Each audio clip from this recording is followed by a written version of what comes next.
Welcome to Every Heart Story, Heart Talks, Volume 2. We're here with artist and entrepreneur Ace Chan. Thank you for being with us today.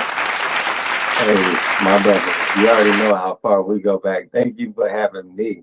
Yes, sir. Yes, sir. And we do appreciate you taking the time to come and speak with us today.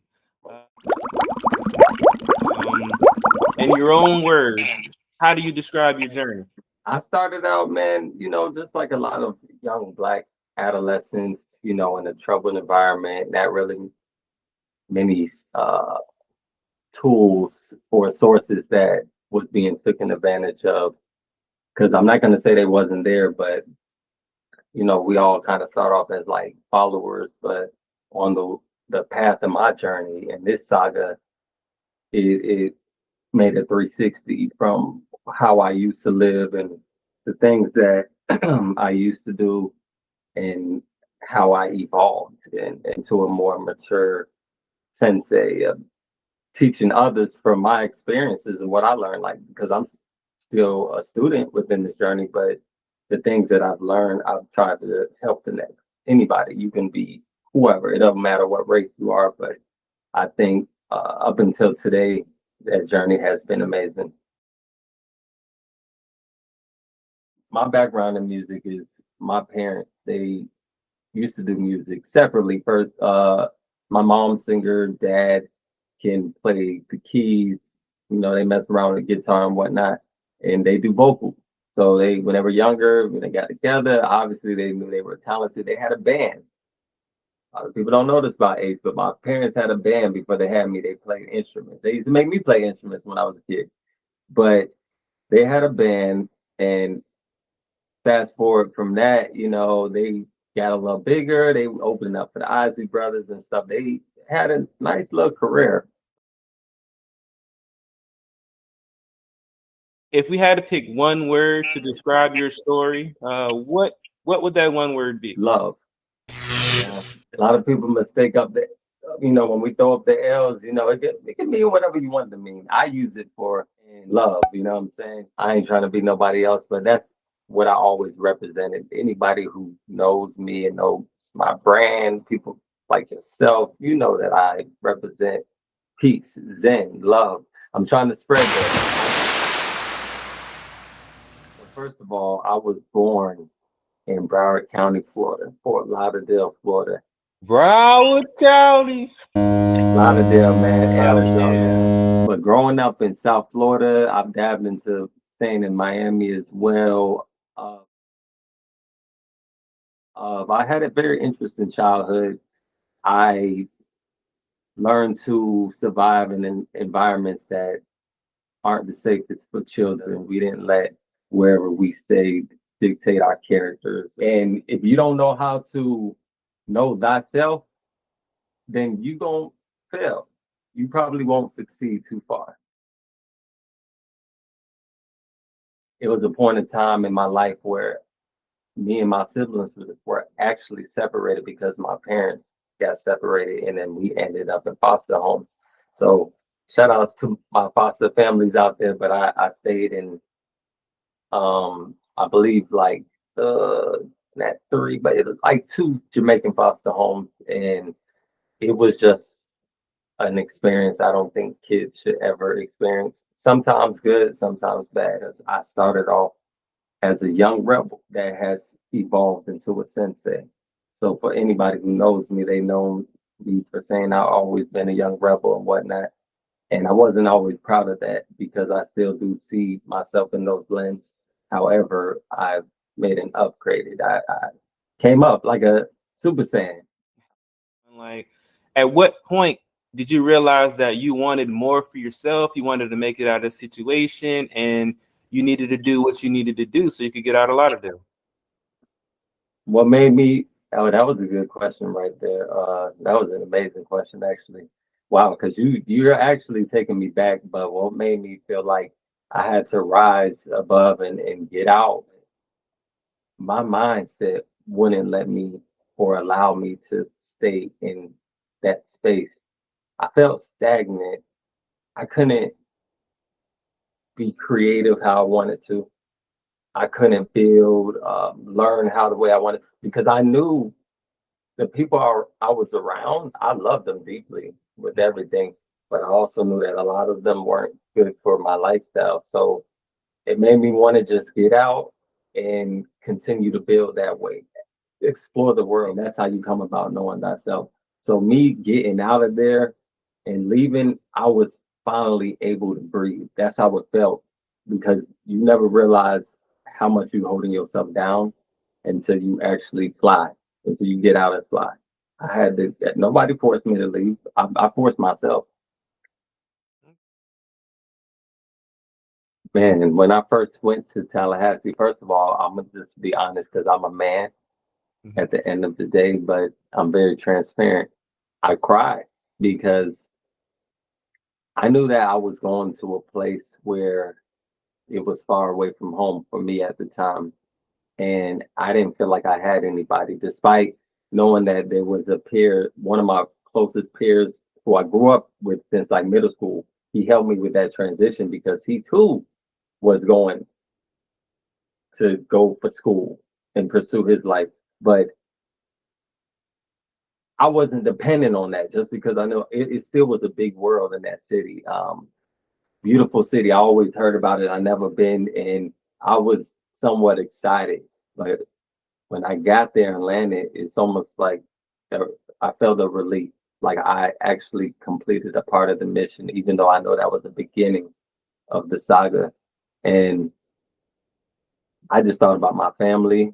I thought about friends, and then I was just thinking about survival, things of that nature, because you don't know where you are. You don't know what you got to adapt to. Now, I know where I came from, and I know it, that was pretty hectic right there. So I can almost imagine how this environment will be now. So I had to learn how to be patient and just understand this environment.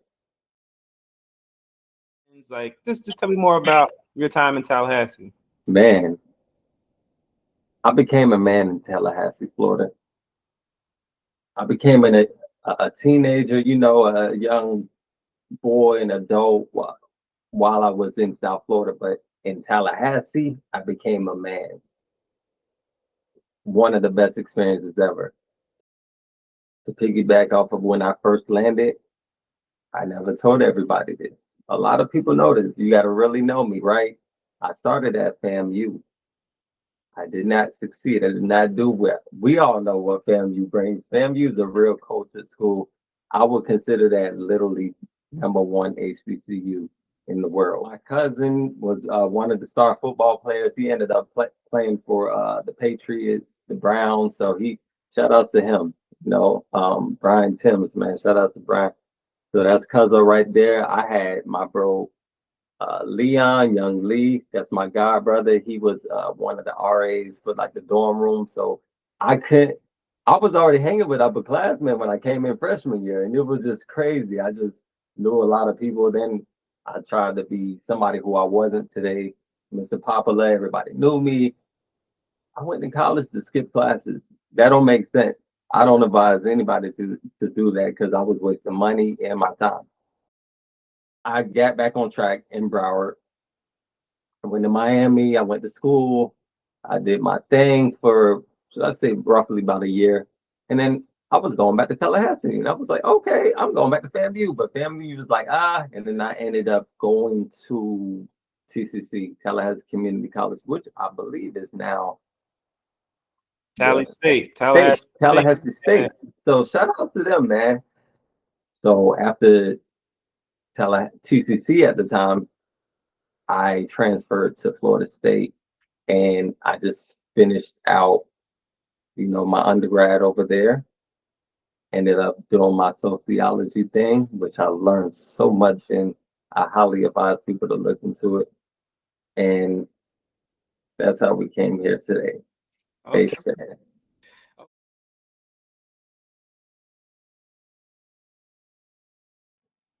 Tupac is a very huge influence on a lot of artists today, as you see, Mhm.